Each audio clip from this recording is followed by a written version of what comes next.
A lot of time and effort goes into creating videos like this, so if you're enjoying the content, please take a moment to hit the like button and subscribe to the channel. In Boone County, West Virginia, the year 1931 arrived like a long winter with no spring. Mines were closed, soup lines stretched around the company store, and children learned the shape of hunger before they learned their letters. One cold morning, a miner named Elias "Red" Kincaid stood in the bread line, staring at the muddy ground beneath his boots. In his coat pocket lay 3 wrinkled apple seeds, saved from a fruit he'd once shared with his daughter. As he waited his turn for a ladle of thin broth, he knelt and pressed those seeds into the frozen earth beside the line. "Maybe one day," he whispered, "something good will grow here." A few women watched him work. The next day, they brought more seeds, peach pits, apple cores, even sprouting potatoes. Soon, men who had nothing else to do began digging rows beside the bread line, turning dead ground into promise. They called it the Bread Line Orchard. Every day, while waiting for food, people planted. They watered the soil with tin cups, protected the saplings with scrap lumber, and prayed over them as if they were children. Through rain, snow, and company raids, the orchard rose like a quiet rebellion against despair. By 1934, the first apple blossoms appeared, pale pink against a world still gray. Children ran between the rows, touching the trees like they were magic. Mothers saved the first fallen apples to bake pies for the entire hollow, the smell drifting through camp like a hymn. The orchard fed the town for decades. Folks said those trees grew sweeter than any others because they were watered with hope, planted by the hungry and raised by a community that refused to die. The untouchable pride. Gathered under the sparse shade of an Oklahoma tree, this family stands before their tent home with a dignity that no economic disaster could ever touch. They are the faces of a larger trend: rural families forced into unconventional living to endure the most challenging years of American history. They chose the tent to save on rent, and they chose the goats to save their lives. They represent the hundreds of thousands of Oklahomans who navigated a world of uncertainty with nothing but their hands and their perseverance. This is a documentary of hope. They don't look like victims. They look like survivors. Their ingenuity in maintaining a dairy alongside a temporary shelter allowed them to navigate circumstances that would have broken others. They found a way to maintain stability when the ground beneath them was literally shifting.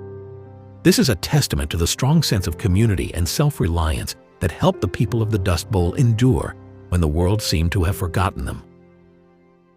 In the summer of 1934, the town of Red Creek, Nebraska sat along a busy railroad line that carried passengers, workers, and freight across the Great Plains. While the train still passed through regularly, the Depression had left many local families struggling to survive. Among them were brothers Eddie and Frank Dawson, ages 13 and 15. Their father had lost steady work months earlier, and the family relied on a small garden and occasional odd jobs to get by. Looking for a way to help, the boys noticed something every time a train stopped at the depot. Passengers were thirsty. The summer heat was relentless. Many travelers stepped off the train searching for water before continuing their journey. The brothers saw an opportunity. Each morning they filled metal buckets and glass jugs from the town pump and hauled them to the station in a wooden wagon. For a single penny, travelers could fill a cup with cold water before boarding again. Business was never large. Some days they earned only a few cents. Other days they made enough to buy flour, sugar, or fresh vegetables for the family. When passengers had no money, the boys often handed them water anyway. One railroad conductor later remembered seeing the brothers working during a heat wave and asked why they sometimes gave it away for free. Eddie reportedly shrugged and replied, "Being thirsty doesn't care how much money you've got." Over time, townspeople began helping them. The hardware store donated cups, farmers offered rides. The station master allowed them to set up beside the platform. By the end of the summer, the boys had earned enough to help their family through another difficult season. Years later, residents still remember the two brothers who turned a town water pump into a lifeline for travelers crossing the prairie. The money mattered, but the kindness mattered even more. By the winter of 1934, the Harper family had become familiar with hardship. Hidden deep in the Appalachian hills of eastern Kentucky, their small cabin stood miles from the nearest town. The Great Depression had reached even the most isolated mountain communities. Jobs were scarce, cash was almost non-existent, and many families survived only through what they could grow, hunt, or trade. After her husband died in a logging accident, 32-year-old Sarah Harper was left alone to raise 3 children. The family owned little beyond a few chickens, a vegetable patch, and the tiny cabin they called home.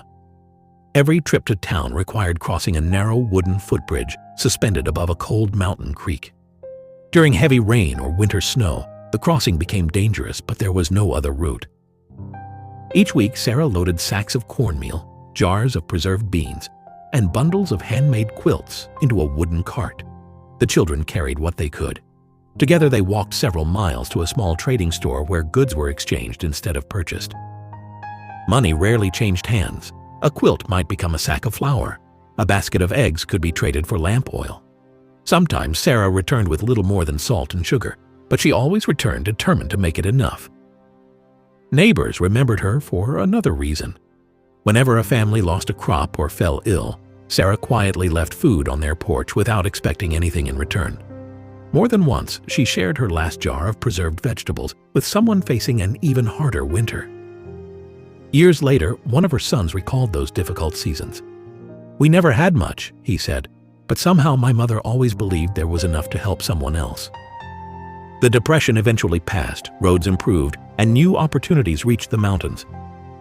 But long after the hardships faded, people still remembered the widow who crossed the bridge every week carrying more than supplies.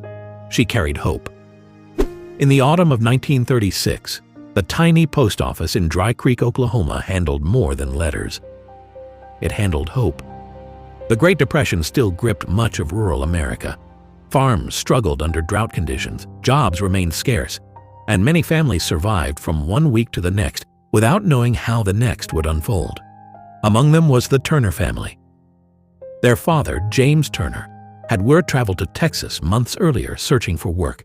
Like thousands of men during the Depression, he left home with little more than a suitcase and a promise to send money when he could. Weeks passed, then months. Letters arrived occasionally, but money rarely did. Work was difficult to find everywhere. Back home, Mrs. Turner stretched every resource she could. The children gathered firewood, tended a small garden, and helped care for chickens. Still, food supplies grew smaller as winter approached. Every afternoon, 11-year-old Sarah Turner walked to the post office, not because she expected a letter, because she hoped for one. The postmaster soon learned her routine. Each day, she would quietly ask the same question: "Anything for the Turners?" Most days, the answer was no. Then, one cold November afternoon, a letter finally arrived. Inside was $5.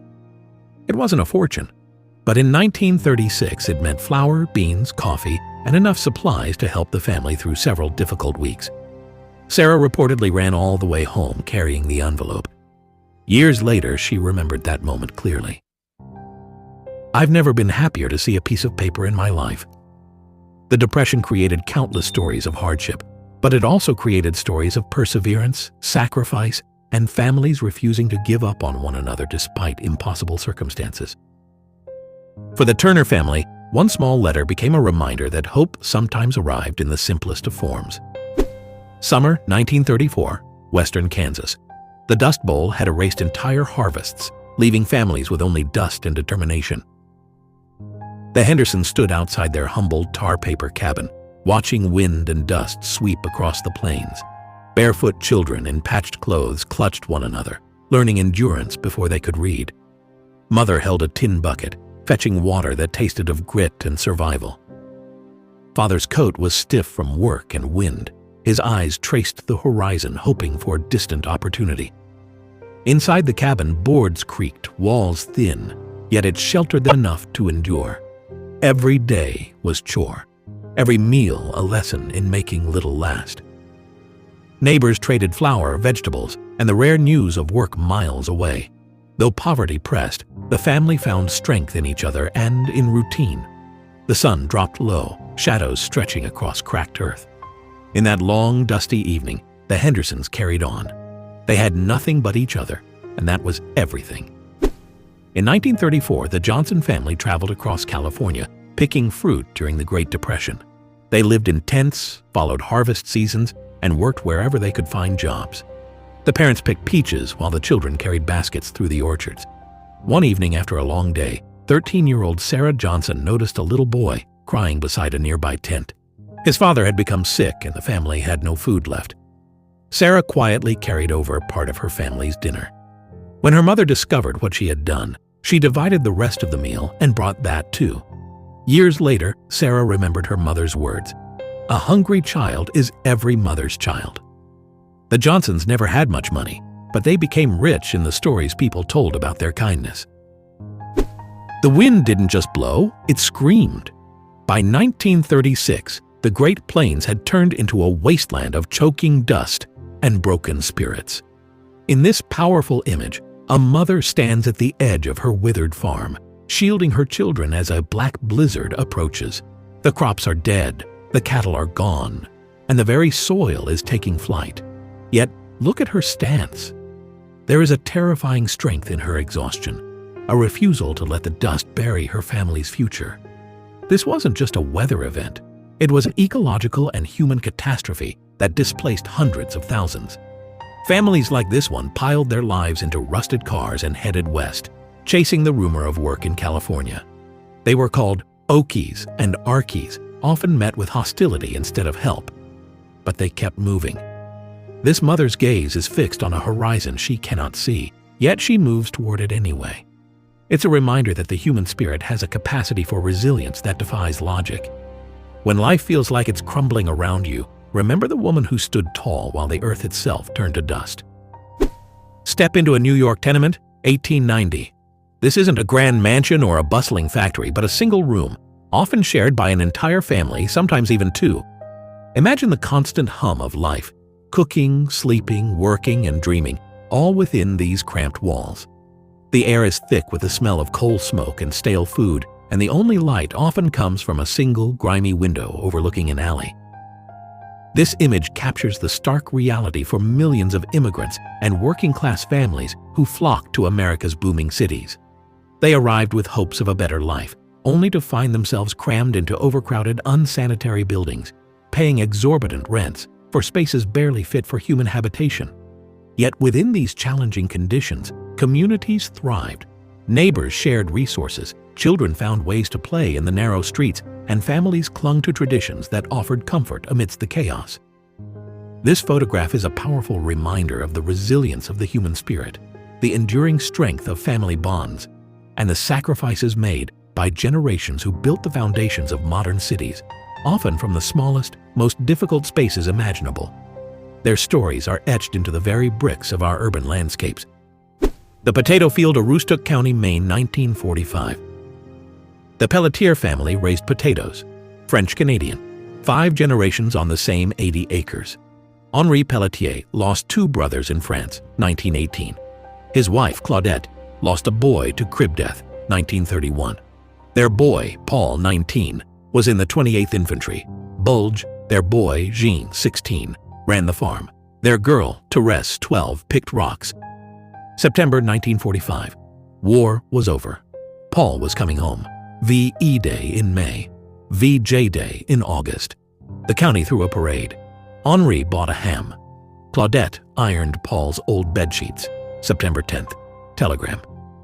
The Secretary of War regrets to inform you. Paul killed March 1945. Hurtgen Forest. They'd held the letter. Thought he was missing. Henri went to the barn. Didn't come out. Claudette went to the cellar. Counted potato bins. 1,400 barrels. Best crop in 20 years. Paul's crop.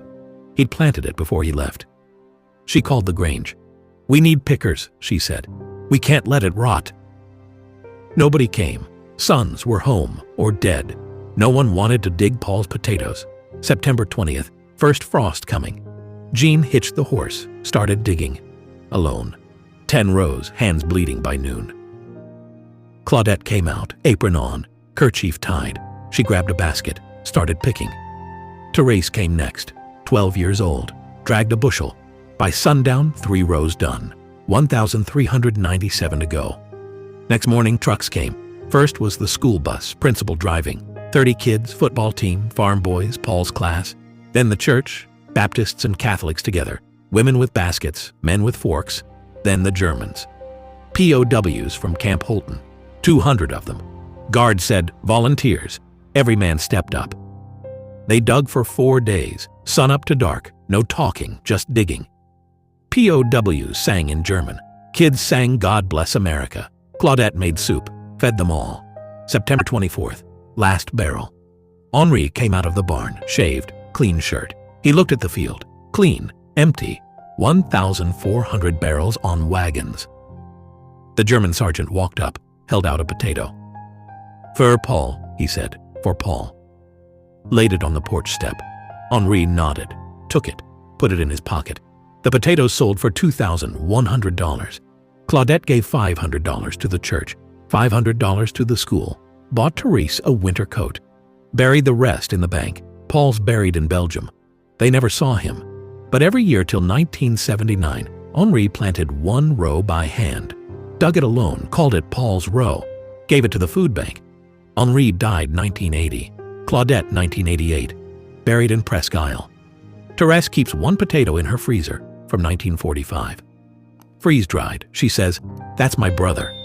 That's how USA history was farmed by mothers who fed POWs who dug potatoes for a dead son, and by enemies who left 1 on the porch for Paul.